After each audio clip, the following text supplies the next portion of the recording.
మాజీ మంత్రి పేర్ని నానిపై కృష్ణా జిల్లా టీడీపీ నేతలు ఆగ్రహం వ్యక్తం చేశారు. మంత్రి కొల్లు రవీంద్ర నేతృత్వంలో మచిలీపట్నం శరవేగంగా అభివృద్ధి చెందుతుంది అన్నారు. మంత్రి రవీంద్రకు అభివృద్ధి సంక్షేమం తెలిస్తే పేర్ని నానికి కూల్చడం, కొల్లగొట్టడం, దోచుకోవడం తెలుసంటూ చురకలు అంటించారు. అభివృద్ధిపై వైసీపీ నేతలు చర్చకు సిద్ధమా అని సవాలు విసిరారు.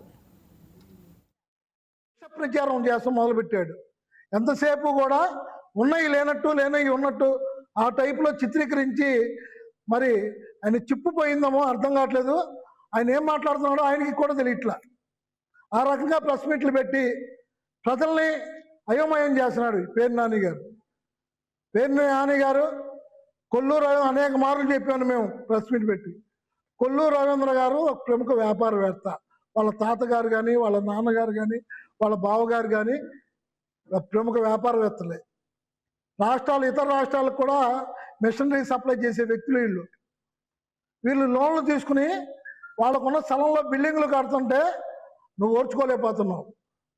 నువ్వేమో అక్రమ కట్టడాలు ఇవన్నీ కూడా అక్రమంగా డబ్బు సంపాదించి నువ్వు అక్కడ మిల్లులు కట్టుకున్నావు. అక్కడ మిల్లు గూడౌన్లు ఆ సంపాదన నువ్వు ఎక్కడుందో చెప్పవు. అనేక మంది బినామీ పేర్ల మీద పొలాలు పెట్టావు. అవి ఎక్కడుందో చెప్పవు నువ్వు. అవన్నీ మరి పక్క పెట్టేసి నన్ను ఎవరైనా ఏదన్నా అనుకోని అని చెప్పి మిగతా వాళ్ళ మీద బురద జల్లుతున్నావు. నువ్వు గతంలో నువ్వు ప్రజలకి దగ్గరగా ఉంటే నువ్వు ప్రజా సమస్యలు పరిష్కారం చేస్తే 52,000తో నేను ఎందుకు ఓడిస్తారు మీ అబ్బాయిని? 52,000తో మీ అబ్బాయిని ఎందుకు ఓడిస్తారు చెప్పండి. పోనీ ప్రజలకు మీరు సేవ చేశారన్నారు కదా. ఆ సేవ చేస్తే మీరు ఎందుకు ప్రజలను దూరం పెట్టారు చెప్పండి. ఒకటి అర్థం చేసుకోండి.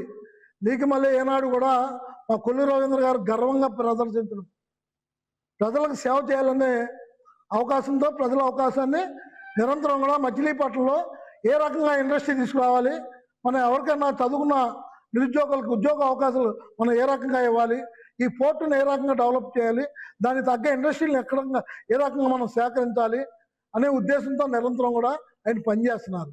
నువ్వు రవీంద్ర గారి గురించి, రవీంద్ర గారి కుటుంబం గురించి విమర్శించేది ఎక్కడ? అనువు కూడా నువ్వు వాళ్ళని అంటాను సరిపోవు. ఎందుకంటే వాళ్ళు అన్ని అనుమతులతో బిల్డింగ్లు కట్టారు. ఏంటి బందరకోటలో 10 కోట్లు ప్యాలెస్ కళ్యాణ్ ఉన్నాయా, పోయినాయా? అదే తిప్పి కొడితే 56 లక్షలు ఉన్నది. అది కొనుక్కున్నారు, కట్టారు. ఇక్కడ షాపింగ్ కాంప్లెక్స్ కొనుక్కున్నది. అది ఎవరిని పంపించేశారు బాబు నువ్వు? నీకు తెలుసా? ఆ వాటిలో నాకు తెలుసు. ఎందుకంటే రిజిస్టర్ ఆఫీస్లో రిజిస్ట్రేషన్ చేసినప్పుడు వాళ్ళకి డబ్బులు ఇచ్చి అన్నీ చేసింది మేము. నాకు ఆ విషయాల్లో నాకు కూడా తెలుసు. రవి గారు ఎవరికి కూడా రూపాయి ఎగ్గొట్ల. ఎవరిని తరివేసి లాక్కున్నారంటో, వైఎస్ఆర్ని తరివేసి లాక్కున్నారంటో, ఆ బుద్ధి, ఆ సంస్కృతి అన్నీ నీకున్నాయి. కొల్లు రవీంద్ర గారు అట్లాంటి విషయాల్లో చాలా దూరంగా ఉంటారు. వాళ్ళు ప్రాపర్టీలు కొనుక్కున్నారంటే అది కష్టాలు ఎప్పుడుతో. అది ఇవాళ కొత్తగా కొన్నదేం కాదే. నీకు తెలీదా? నీ మనుషులు పెట్టి దానిలో ఎన్ని ఇబ్బందులు పెట్టావో, ఎంత చేసావో నీకు తెలీదా?